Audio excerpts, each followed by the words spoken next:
Hello guys, कैसे हैं आप सब। आशा है आप जहां भी होंगे मस्त होंगे, व्यस्त होंगे। हाई स्कूल और इंटरमीडिएट यूपी बोर्ड एग्ज़ाम की परीक्षा तिथि का अनाउंसमेंट हो गया है, जो कि 16 फरवरी से प्रस्तावित है, जिसकी डेट शीट भी आ गई है।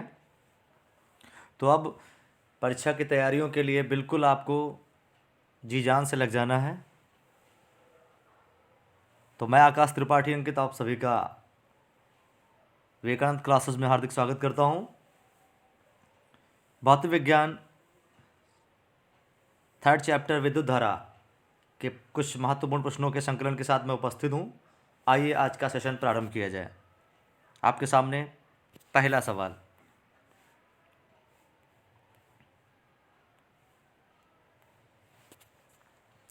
ओम के नियम को परिभाषित करने में किसका मान अचर रहता है।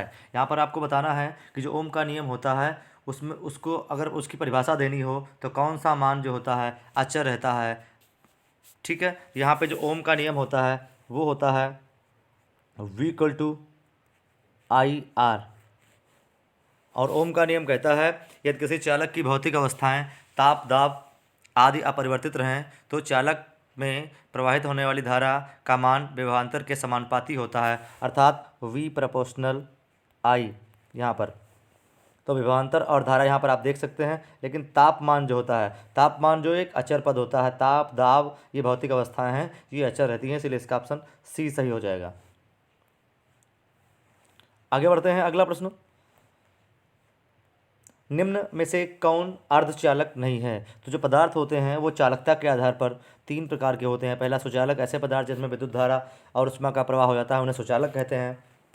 ऐसे पदार्थ जिनमें विद्युत धारा और उष्मा का प्रवाह नहीं होता है उन्हें हम अचालक या कुचालक पदार्थ कहते हैं। और ऐसे पदार्थ जिनमें विशेष परिस्थितियों में विद्युत धारा या उष्मा का प्रवाह हो जाता है उन्हें हम अर्धचालक कहते हैं। यहाँ पर आपको बताना है कि अर्धचालक पदार्थ कौन से होते हैं। पहला ऑप्शन है सिलिकॉन, दूसरा ऑप्शन है जर्मेनियम, तीसरा ऑप्शन है पारा। तो सिलिकॉन और जर्मेनियम जो हैं ये दोनों अर्धचालक हैं, और पारा जो है वह एक द्रव धातु है। यहाँ पर पारा एक द्रव धातु है, इसलिए इसका ऑप्शन सी सही हो जाएगा। आगे बढ़ते हैं, तीसरा प्रश्न। वोल्ट प्रति एम्पियर प्रदर्शित करता है। यहाँ पर आपको बताना है कि वोल्ट प्रति एम्पियर किसको प्रदर्शित करता है। पहला यहाँ पर ऑप्शन है एम्पियर, जो कि धारा का मात्रक है। दूसरा ऑप्शन है वोल्ट या विभवांतर का मात्रक है। ओम या प्रतिरोध का मात्रक है। वाट सामर्थ्य का मात्रक है। यहाँ पर आपको बताना है वोल्ट प्रति एम्पियर किसको प्रदर्शित करता है, इसका संबंध किससे है। जो ओम का नियम होता है वो होता है V equal to I R. तो यहाँ पर आपका R इक्वल टू हो जाएगा V अपान आई, और विभवांतर का मात्रक होता है वोल्ट और धारा का मात्रक होता है एम्पियर।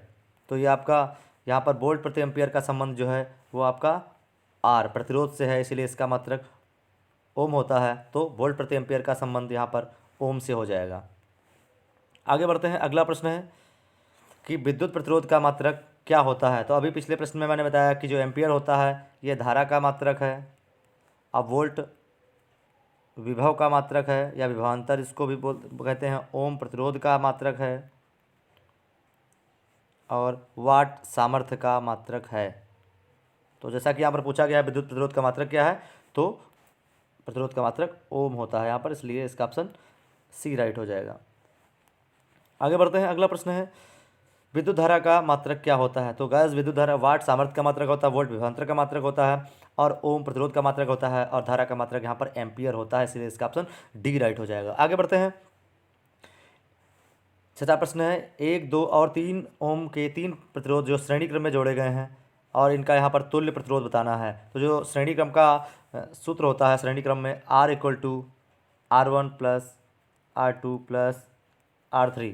तो यहाँ पर R equal to 1 plus 2 plus 3 R equal to 6 ohm. तो यहाँ पर ऑप्शन डी राइट हो जाएगा इसका। आगे बढ़ते हैं, विभव का मात्रक है। यहाँ पर आपको विभवांतर का मात्रक बताना है। पहला ऑप्शन है एम्पियर, दूसरा है वोल्ट, तीसरा ऑप्शन है ओम और चौथा है वाट। तो जो विभवांतर का मात्रक होता है, विभव का मात्रक होता है, वह वोल्ट होता है, इसलिए इसका ऑप्शन बी सही हो जाएगा।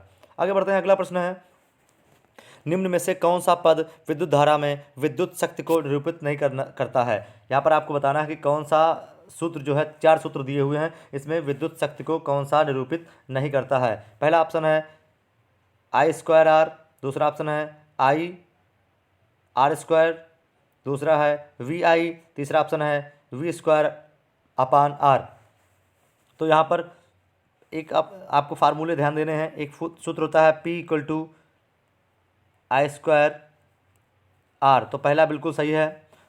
और जो सी वाला है P = VI होता है, तो ये भी आपका सही है। और तीसरा जो ऑप्शन दिया, चौथा ऑप्शन जो दिया है V²/R, यह भी सही है।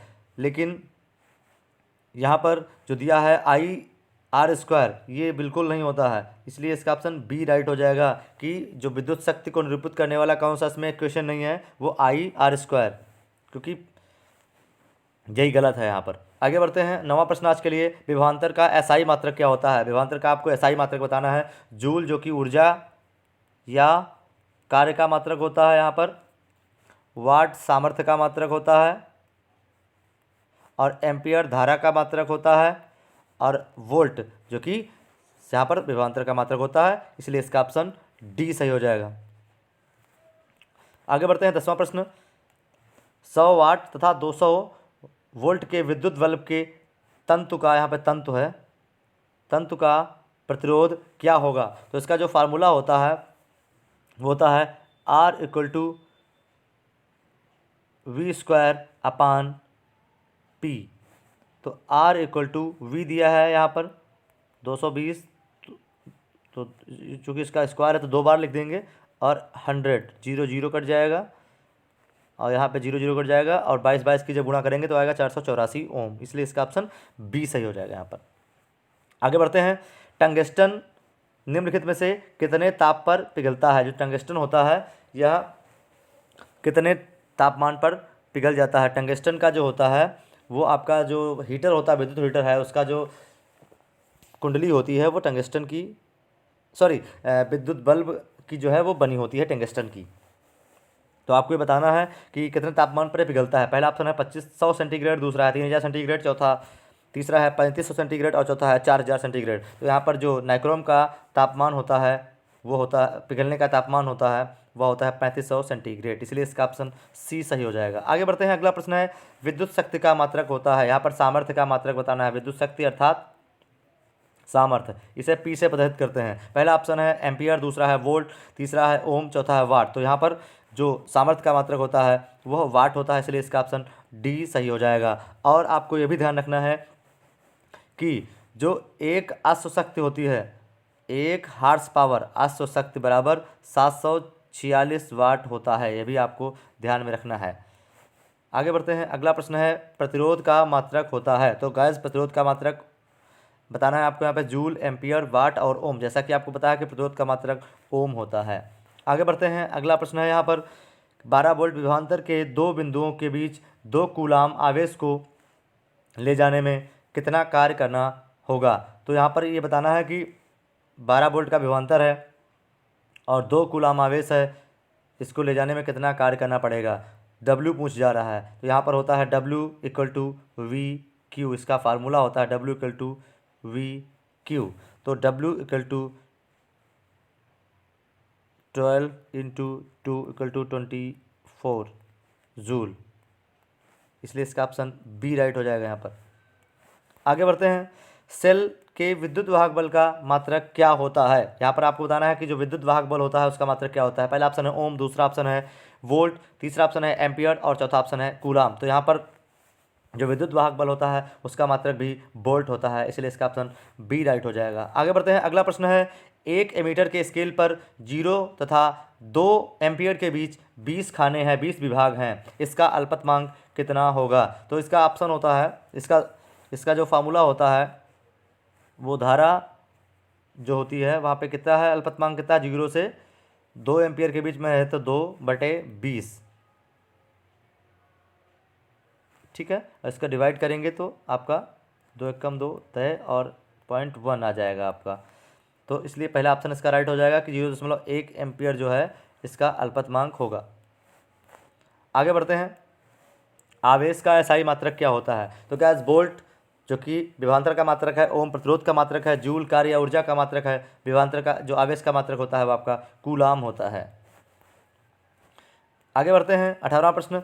जब किसी चालक तार से विद्युत धारा प्रवाहित होती है तो गतिशील कण होते हैं। अर्थात जब किसी चालक में आप विद्युत धारा प्रवाहित करते हैं तो उसमें जो कण गति करते हैं उसे हम क्या कहते हैं। पहला ऑप्शन है परमाणु, दूसरा ऑप्शन है आयन, तीसरा ऑप्शन है प्रोटॉन और चौथा ऑप्शन है इलेक्ट्रॉन। तो गैस जब हम विद्युत धारा प्रवाहित करते हैं किसी चालक में तो इलेक्ट्रॉन जो हैं वो गति करने लगते हैं, इसलिए इसका ऑप्शन डी राइट हो जाएगा। आगे बढ़ते हैं, अगला प्रश्न है यहाँ पर किसी चालक के प्रतिरोधकता का मात्रक क्या है। यहाँ पर प्रतिरोधकता का मात्रक आपको बताना है। पहला ऑप्शन है ये यहाँ पर ओम का निशान बना है, ओम 1, और दूसरा है ओम, तीसरा ऑप्शन है ओम प्रति मीटर, सॉरी ओम प्रति माइक्रोन, और इनमें से कोई नहीं। तो यहाँ पर जो प्रतिरोधकता का मात्रक होता है वह भी ओम ही होता है, इसलिए इसका ऑप्शन बी सही हो जाएगा। जो प्रतिरोधकता का मात्रक होता है वह भी ओम होता है। और आज के लिए अंतिम प्रश्न यहाँ पर कौन सा सुचालक है। तो गाइस मैंने आपको बताया था कि ऐसे पदार्थ जिनमें विद्युत धारा प्रवाहित हो जाती है उन्हें हम सुचालक कहते हैं। तो यहाँ पर सल्फर, प्लास्टिक और आयोडीन ये तीनों जो हैं ये अधातुएं हैं,